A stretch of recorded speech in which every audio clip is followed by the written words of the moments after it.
Et encore une fois, c'est pour cela que je demande aux uns et aux autres de laisser leur ego là-bas, en toute modestie, en toute humilité,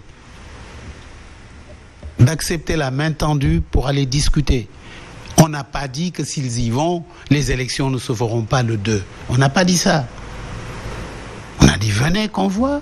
Si on peut le faire le 2 en fast track ou super fast track, on le fait. Nous, en tout cas, observateurs extérieurs, c'est ce que nous pensons. Moi, en tant qu'observateur extérieur, c'est ce que je pense. Je pense qu'il y a encore le temps de sauver la situation. Parce que sinon, ça risque d'être très, très, très compliqué. Et je ne le souhaite pas à mon pays. Je ne le souhaite pas à mon pays. Personne ne le souhaite, mais le président de la République a quand même été pointé du doigt par rapport à cette situation. Il a été désigné comme étant le responsable de cette situation. Vous l'avez dit, c'est l'homme le plus renseigné peut-être de notre pays. Et pourtant, il y a eu l'élection présidentielle a été repoussée sur en quelque sorte des allégations. Ça également, ça a contribué à déstabiliser en quelque sorte le pays d'une manière ou d'une autre. Mais c'est clair. Oui. Ça, vous l'avez constaté, je l'ai constaté, tout le monde l'a constaté. Et peut-être qu'il veut se rattraper, il veut se racheter peut-être. Parce qu'il sait, c'est lui le chef. Si on en est là, il a une lourde part de responsabilité.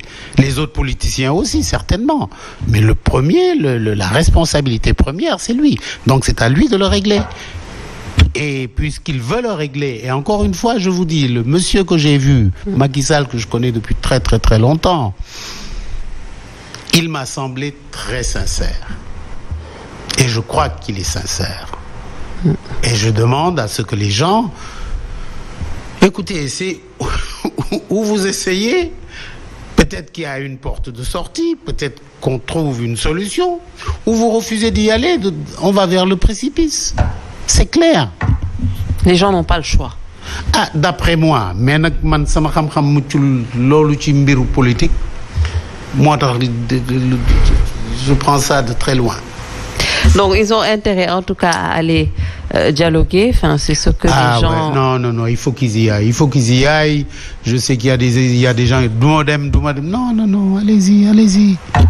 Allez-y. Et je vous dis, moi, la petite expérience que j'ai des cas comme ça, c'est qu'il ne faut jamais faire la politique de la chaise vide. Jamais. Donc je demande aux uns et aux autres, oui, allez-y, mais dites-lui de le faire en fast track tout de suite.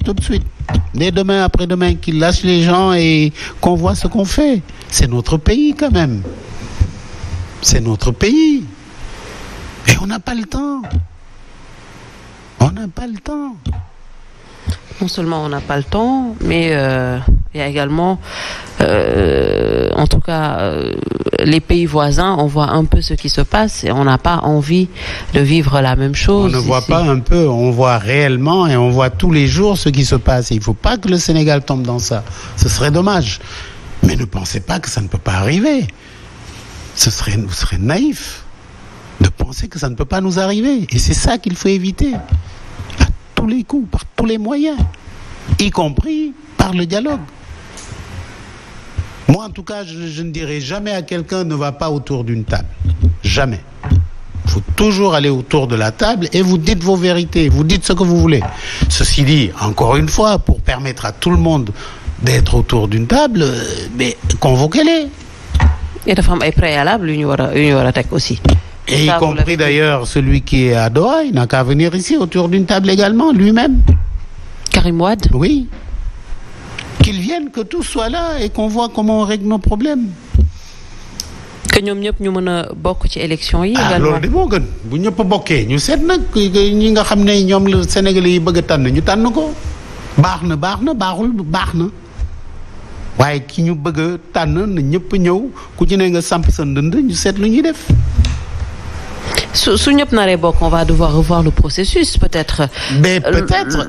Attendez, c'est peut-être ça, je ne sais pas. Mais je ne veux pas rentrer dans ce débat-là parce que demain, ils vont me fusiller. Ah oui, nous, on va aller aux élections, Ok, vous y allez.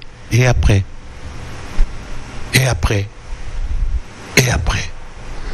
Souvent, nañu tee. Il y a plusieurs moyens. Ils peuvent se retrouver, dire au président, voilà ce que nous avons décidé. Ñu déglu ko. Parce que jusqu'au 2, quand même, c'est lui le président de la République. Loolu nag bu ko nit ñi fàtte. Jusqu'au 2 avril, c'est lui le président de la République. Et mettez-le devant ses responsabilités. Il a appelé au dialogue. Allez-y, vous lui dites, bon, ñun lii lañ bëgg, nii lañ ko bëggee. Conseil constitutionnel bokk ci. Voilà. Man de noonu laa ko gisee. En tant que médiateur...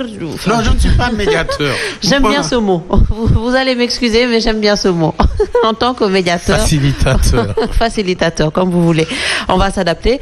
Vous avez reçu beaucoup d'hommes politiques, vous l'avez dit.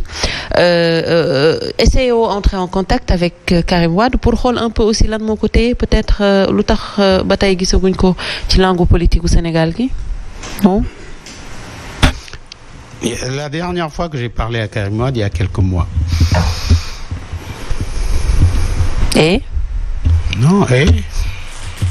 Quand vous dites que dafa war a ñëw. Et que waxtaan ngeen ci, et je suis sûre que sûrement au téléphone waxtaan ngeen, je ne sais pas si non, au téléphone où vous l'avez vu. Non, je lui ai dit que tout le monde l'attend. Oui, il vous a répondu. Il a ri. Donc il n'est pas prêt pour ñëw? Je ne sais pas, c'est à lui qu'il faut demander. Oui, mais s'il ne répond pas, si vous lui dites qu'il faut venir mu reetaan, ça veut dire qu'il n'est pas prêt, en quelque sorte. Peut-être qu'il est prêt. Il faut demander aux gens de son parti. Moi, je suis pas de son parti. Je suis très ami à son papa. Mais vous parlez à tout le monde, moom moo tax peut-être ñu bëgg a xam lan moo nekkoon seen échange entre yow ak Karim Wade. Parce que quelqu'un qui est candidat à l'élection présidentielle. Oui, c'est vrai que ça peut paraître bizarre. Mais il faut lui demander. Demander aux gens de son parti. En tout cas, on l'attend. Je lui ai dit d'ailleurs la dernière fois, je lui ai dit, écoute, tout le monde t'attend. Tu attends quoi pour venir chez toi? Mu reetaan. Il dit oui, Pierre, bon. Vous pensez qu'il sera là pour ce combat? J'espère pour lui, parce que... Mais puisque, comme on dit, il a été éjecté, il faut encore qu'on le remette en selle, je crois, je ne sais pas. Oui, mais dans tous les cas, waxoon na ne que dina bokk. Même kon nag na ñëw bokk si comme que moo dialogue bi na ñëw ci dialogue bi. Même bu fekkee ne que du bokk sax en tant que candidat. waaw na ñëw candidat la du woote nañu dialogue na ñëw. Message boobu nga koy lancer daal. waaw il y a un dialogue. Il a été éjecté. xëy na bu bëggee bokkaat na ñëw wax lu tax wala man de noonu laa ko gisee waaye nag man du ma moom Karim Wade la Pierre Goudiaby moom Pierre Goudiaby la waaye boo ma doon moom dinaa ñëw samp sama ndënd wax li ma xalaat. Il y a eu cette lettre du président Abdoulaye Wade et du président Abdou Diouf, maître Abdoulaye Wade ak Abdou Diouf. Vous avez eu à discuter avec ces anciens chefs d'État pour xool un peu? Non, pas récemment. Pas récemment. Non. Seen lettre bi. yow nga bëgg man ma dugg diggante ñaari chef d'État madame Ba yow nag de. président tey daal da ngaa ñëw. yow nga bëgg ma dugg ci diggante ñaari chef d'État. déedéet peut-être mën na am jot nga leen téléphone xam nga lan la ñuy xalaat ci situation pays bi. waaw moom kay moom léeg-léeg mu am. tout le monde est préoccupé nag loolu de mën naa leen ko wax tout le monde est préoccupé. Alors en tout cas li ñu dese peut-être ci wàllum waxtu bëriwul te il faudrait que ñu wax ci le club des investisseurs sénégalais. Comme politique bi bëggoo ci dugg. luñ la wax nga ne déedéet doo ci wax. du ma ci sori. En tout cas. politique dafa compliqué. Oui, mais pas pour vous.